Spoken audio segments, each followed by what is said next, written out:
Anda kembali di Apa Kabar Indonesia Pagi, kita lanjutkan kembali perbincangan. Mungkin tadi Pak Haryanto sudah menjelaskan begitu ya, mau penggunaan katanya persetubuhan, pemerkosaan, dampak terhadap pidana kepada pelaku akan tetap sama gitu.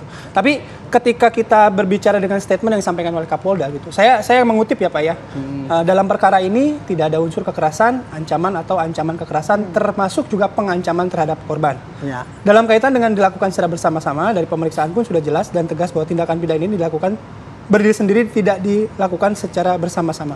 Nah, ketika statement ini keluar kan, akhirnya narasi yang berkembang di publik seolah-olah korban jadi terpojokan gitu. Karena tidak ada kekerasan, tidak ada ancaman. Bukan hanya sekedar direndahkan martabatnya. Nah, seolah-olah tanda petik jualan gitu. Ya kan? Ini 11 orang loh, dan mengakibatkan itu tadi kondisi tubuhnya itu rusak. Kita bisa bayangkan itu. Seperti apa kata Pak Haryanto itu, ketika itu misalnya dibuktikan seperti itu, bisa ditambahkan sepertiga kan. Apalagi itu mengakibatkan cacat seumur hidup kan Pak. Masih ada kata itu. Sekali lagi saya mau katakan, saya dengan rasa hormat saya dengan Pak Kapolda dicabut statement itu. Dijelaskan seperti apa yang dijelaskan oleh Pak Haryanto. Karena apa? Di undang-undang pidana kekerasan seksual itu jelas kok kategori apa yang disebut dengan kekerasan, apa yang disebut dengan perkosaan, persetubuhan dan sebagainya. Itu undang-undang yang baru itu. Maka menurut saya mendukung bagaimana Kompolnas mengatakan harus dijerat lewat undang-undang TPKS dan undang-undang perlindungan anak gitu loh. Karena saya tidak bisa terima sampai hari ini. Saya mengerikan ya.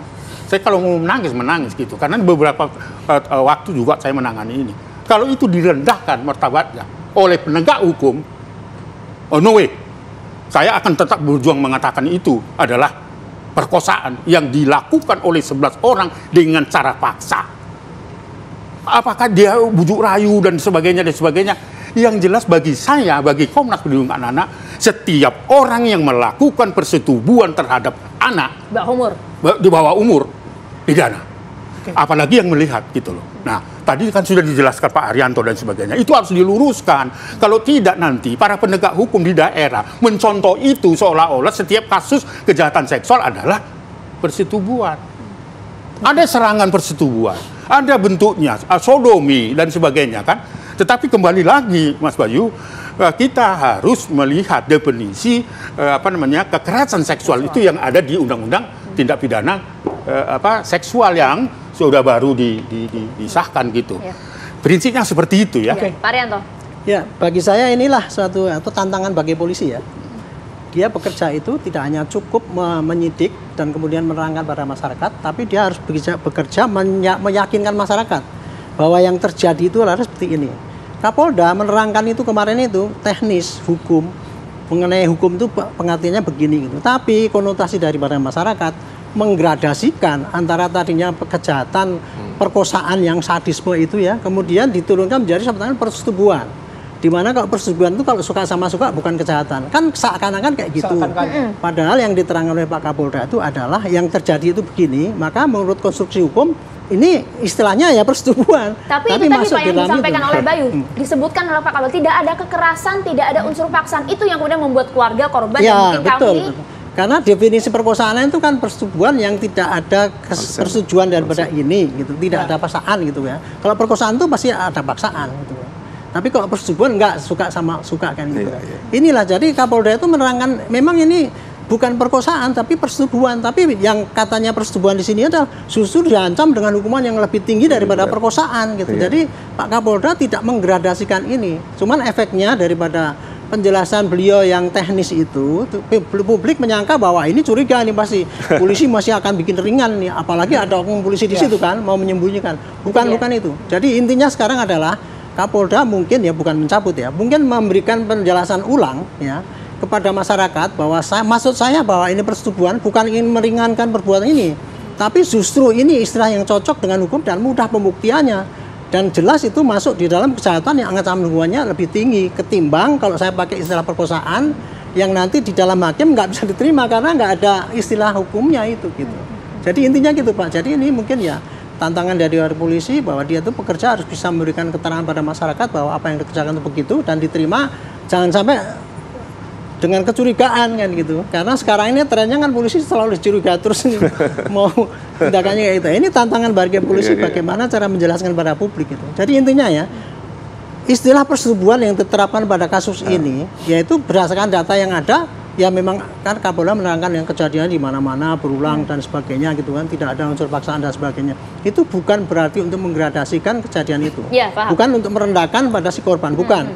Tetapi ini semata adalah inilah tindakan hukum dan kita akan proses seperti itu dan pasti 11 orang itu pasti dihukum yang paling berat sesuai dengan undang-undang yang berlaku saat ini gitu. Pak Arianto, bukankah di Undang-Undang Perlindungan Anak pasal 82 ayat 1 kalau saya tidak salah tolong benarkan, pemerkosaan tidak selalu melibatkan kekerasan tapi juga ada unsur iming-iming, bahkan juga ajakan dan lain-lain. Kan di sana itu ada. Yang saya sampaikan tadi, 81 ayat 1 itu.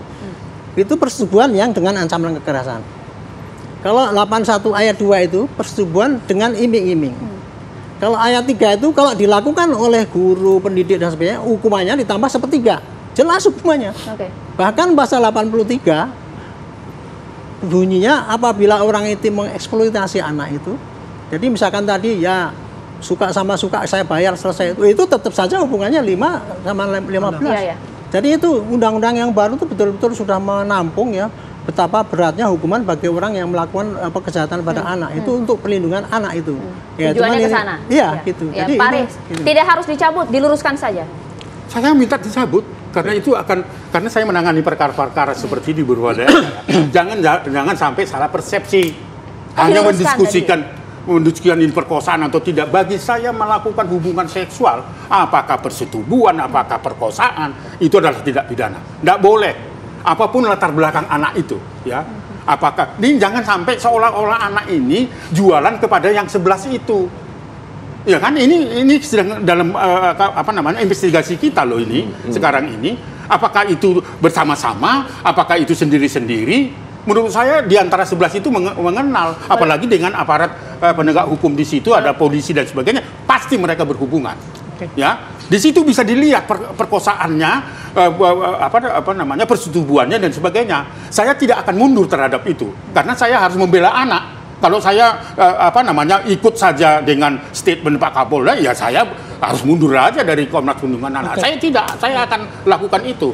Pembuktian itu yang penting kan itu ya Pak Arianto, pembuktian dan sebagainya. Itu menurut saya. Karena itu saya punya anak, kita semua punya cucu dan sebagainya. Kalau ini dibiarkan, wah hancurlah negeri ini. Yang saya takutkan, ya kan? Karena ini kan Pak Irjen ini ya. Jangan sampai nanti itu di kasus-kasus lain di daerah akhirnya menerjemahkan seperti itu semua kasus kejahatan terhadap anak akhirnya hancur gitu loh. Itu loh ya sekali lagi saya katakan itu. Saya ke Pak Heru dalam kondisi seperti ini perlu tidak ada perlindungan terutama bagi korban ya gitu dengan narasi-narasi yang berbeda. Ya. Gimana Pak Heru? Ya pasti ya. Karena ya korban kan tadi dia sudah menderita secara fisik, juga secara psikologis, juga secara sosial, secara seksual, dan sekarang mengalami label.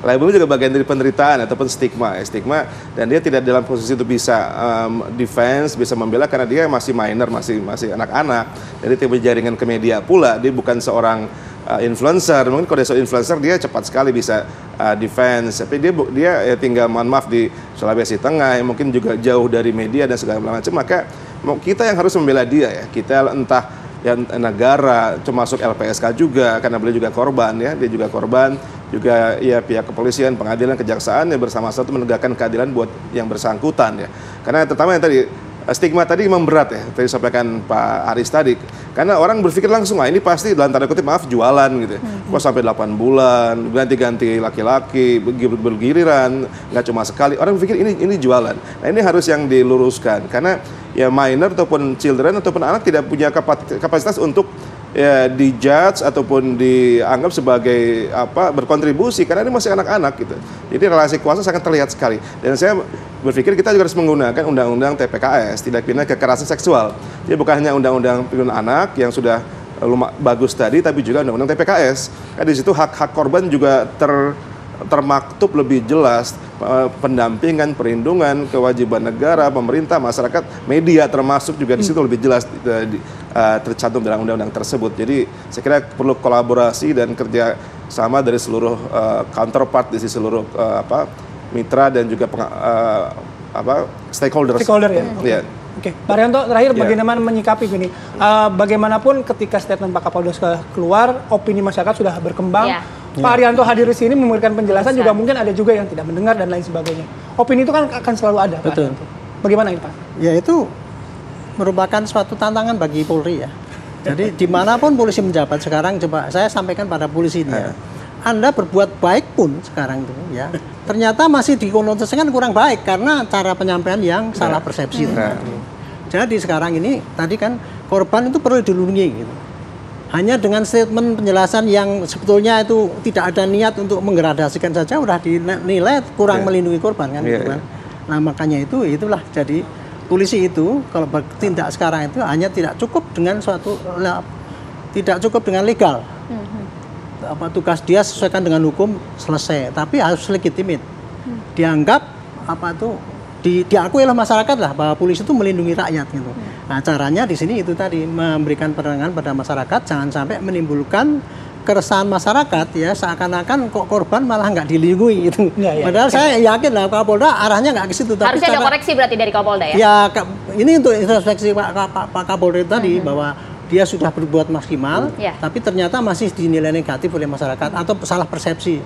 Nah, ini mestinya ditambahin lagi dengan supaya tidak terjadi salah persepsi itu tadi. Misalnya ada mengatakan saya mengatakan ini bukan perkosaan, ini bukan karena saya ingin menggradasi, tapi ini kenyataannya begitu, tetapi saya justru memakai istilah ini, istilah hukum yang itu bisa disasar untuk menjatuhkan hukuman seberat-beratnya pada dia, kan gitu. Gitu. Jadi kira-kira kalau kayak gitu penjelasannya kan jadi jelas gitu ya, Bang. Iya, karena memang ancamannya bisa hukuman mati loh, gitu loh. Jadi ini kasus ini adalah extraordinary crime gitu. Jadi jangan main-main terhadap definisi itu, karena itu akan mempengaruhi publik kan. Maka perlu dijelaskan. Karena saya takut itu jangan nanti diartikan seperti itu di kasus-kasus lain di beberapa tempat, itu yang khawatir gitu loh. Nah, oleh karena itu, karena ini ancamannya bisa hukuman mati, maka harus serius. Nah, kemudian tentunya dengan rasa hormat saya dengan Pak Kapolda, segera mungkin yang terduga anggota kepolisian itu segera mungkin ditahan dan ditangkap, dimintai pertanggungjawaban. Kalau itu terbukti ya. Terbukti. Baik, Bang Aris, terima kasih Pak Haryanto, terima kasih Pak Heru, terima kasih. Sebenarnya kami juga sudah mencoba mengundang Kapolda kemarin dan juga Humas Polda Sulteng, tapi belum berkenan untuk hadir pagi hari ini. Sekali lagi terima kasih Bapak-Bapak. Terima kasih banyak Pak Heru, terima kasih Pak Haryanto, terima kasih banyak.